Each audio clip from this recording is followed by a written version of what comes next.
ওই যে বলে না, এক কাজ করতে গিয়ে আরেক কাজ করে আসা, আজকে ঠিক তেমনটাই হয়েছিল আমার সাথে।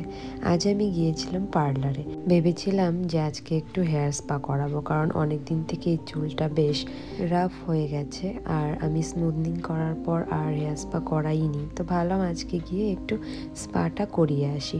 কিন্তু স্পা করাতে গিয়েই শুনি যে আজকে নাকি আমাদের কলেজে রেজিস্ট্রেশনের লাস্ট ডেট।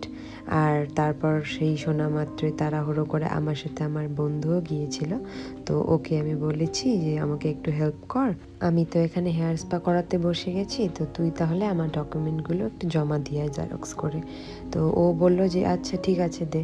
ভাবো তাহলে এরকম বন্ধু আর কোথায় পাবো। আমি এখানে স্পা করছি বসে বসে, আর ও এদিকে বাড়িতে গিয়ে আমার সব ডকুমেন্ট নিয়ে এসে আবার জেরক্স করে আবার জমা দিতে কলেজে চলে গেছে। তো আমিও আর এদিকে আবারও বসে গেলাম হেয়ার স্পাটা করাতে। যদিও ওরা অনেক আগেই আমার হেয়ার ওয়াশটা করিয়ে হেয়ারে ক্রিমটা লাগিয়ে দিয়েছিল। তারপর আবারও হেয়ার ওয়াশ করার পর আমাকে এই যে দেখো চেয়ারে বসিয়ে দেয়। তারপর বোনটা এসে হেয়ার ড্রায়ার দিয়ে আমার হেয়ারটা 50% শুকিয়ে দেয়, আর 50% শুকিয়ে যাওয়ার পর চুলটা দেখো।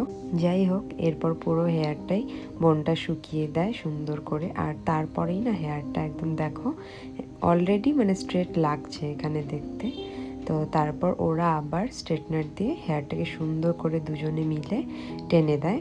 মানে ওরা কিন্তু দুজন ছিল এখানে, আর ওদের সাথে আমি প্রচুর গল্প করি। তো গল্প করতে করতে কখন সময়টা কেটে যায় বুঝতেই পারিনি।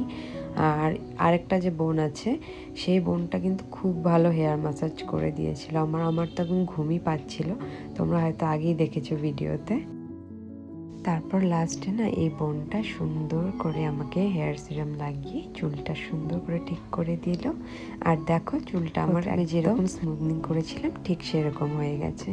এই ছিল আজকে ছোট্ট একটি ব্লগ। যদি ভিডিওটি ভালো লেগে থাকে তাহলে অবশ্যই লাইক, কমেন্ট অ্যান্ড শেয়ার করবে। আর হ্যাঁ, ভিডিওটা যারা ফেসবুক থেকে দেখছো তারা অবশ্যই আমাকে ফলো করবে, আর যারা ইউটিউব থেকে দেখছো অবশ্যই চ্যানেলটিকে সাবস্ক্রাইব করবে। আজকের জন্য এটুকুই, টাটা।